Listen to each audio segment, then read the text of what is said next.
Yechiel Leiter, shalom. Shalom Uvracha. Father of Major Moshe Leiter of blessed memory. He fell in combat in the Gaza Strip. And you're coming out these days together with Dedi Simchi, also a bereaved father, also senior commander in his past in the army, calling in a special letter, calling for unity. And we understand everyone thinks that it's important to hold on to this unity that we're feeling today, but you are today already very concerned from what you're seeing today. The past few days have seen a deterioration of the civil spine that has supported this war. And we have certain politicians and the people working with them and people in all strata of society, particularly in the media, again, tearing each other apart with the worst kind of language. And this is intolerable at a time when our sons and daughters are giving their lives for us, for the state of Israel, and for our future. So Dedi, who's a brigadier general in reserve, and myself decided it's time to do something. 80% of our people are basically in agreement on most of the issues. And what we're not in agreement on, we can find the modus operandi to argue. It's possible to argue. I'm a person that's lived ideology all my life. I don't suggest giving up on ideology. Mm-hmm. But there's a way to argue with someone who has a different ideology. And we have to create now, during this period of time, what we're going to do after the war ends, how we're going to be able to engage each other in civil discourse and not in the kind of derisive language that we've seen over the past year. And we need to stop it now. We had a strong sense of unity for the first month or month and a half of the war. And the past couple of days have seen a major deterioration of that. My son Moshe was an example of how to bridge gaps in society. He was really a perfect example of how we can live together and work together, fight together.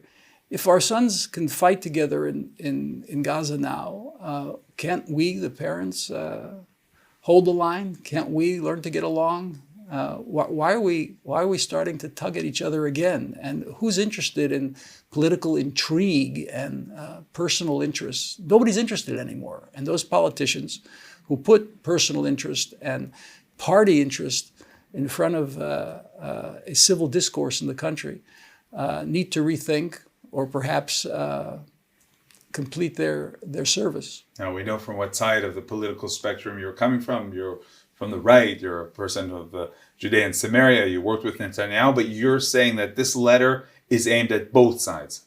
Everyone has to look at themselves. The tendency in an argument is always to say what the other side needs to do. Well, if only the other side would do X, Y, Z. It doesn't start that way. That's not how we're going to have civil discourse. Everyone has to ask themselves, what can I do? Perfect example of that this morning was in a radio interview with Elazar Stern, who comes from center-left, mm-hmm. who said, I'm not going to attack the government when he was given the opportunity to do so. He was pressed to do so in the media.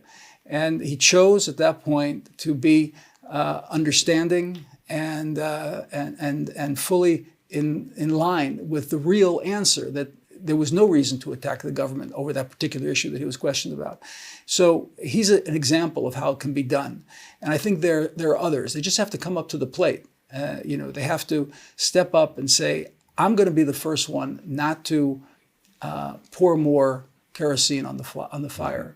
We light candles on Hanukkah. The fire incinerates and the fire illuminates. We incinerate our enemies, Hamas. We illuminate our friends and family.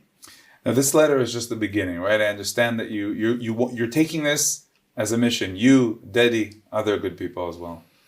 When Dedi and I were talking about our sons, in a way, we both felt that they, in their death, breathed a new sense of life into us. We have a purpose. We have a purpose. And as they fought in unity to protect and defend the Jewish people in the state of Israel, we have to follow in their footsteps. I'm very, very proud to be the father of Moshe Yechiel Leiter. And I know what he would have wanted me to do now. So I'm going to take my personal grieving, bereavement, and pain, and channel it in a constructive fashion to add, to build, to help construct the kind of unity we need to move forward in this war and after the war. We remember your discussion with Prime Minister Netanyahu after Moshe fell, even before the funeral, and you asked him to promise that he will continue, that the war won't stop, that we will continue to fight, to destroy Hamas, and he promised that he will do so. Do you feel that that's what we're seeing now, also in wake of the international pressure that's just increasing? Well, you see that we went back to pursue Hamas after the ceasefire. The Prime Minister chose to use those words. He said, "I promise you that we will eradicate Hamas." I really don't think that Israel has an alternative. There are, at the end of World War II, there was no doubt that Japan and Germany were defeated. Somebody living at the ends of Indonesia knew that Germany, there was no more Nazism. They were defeated. And that's the kind of victory we need here over Hamas for the sake of our future and for the sake of humanity. This kind of evil, this organized evil which spreads suffering among humanity has to be defeated. And it's unfortunate that it has to be defeated through warfare. But there is no choice sometimes with evil. We have to use force to destroy them. And when you see the international pressure? There's a lot of confusion in the international community. Progressivism has taken over our universities in the West. Those products of the universities are now in positions of power in most Western governments. It's a struggle, but we have to come through with a clear message. There is such a thing as good and there is such a thing as evil. And they cannot be confused. So Israel's at the forefront of fighting not only the idea of barbarism, but the idea of wokeism and progressivism that allows barbarism to flourish. So this is a call for unity. This, of course, is a letter that's in Hebrew, telling, first of all, people in Israel, unite, we're in the middle of a war, but the message is also relevant, also to Jewish diaspora, of course. Well, look, the letter is being translated into English as we sit here because there are many requests that we do so.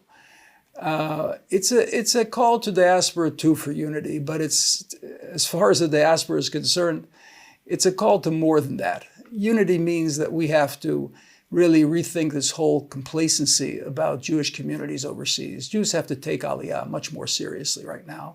This is a refounding of the state of Israel, and this is an opportunity for Jews all over the world to be part of that refounding.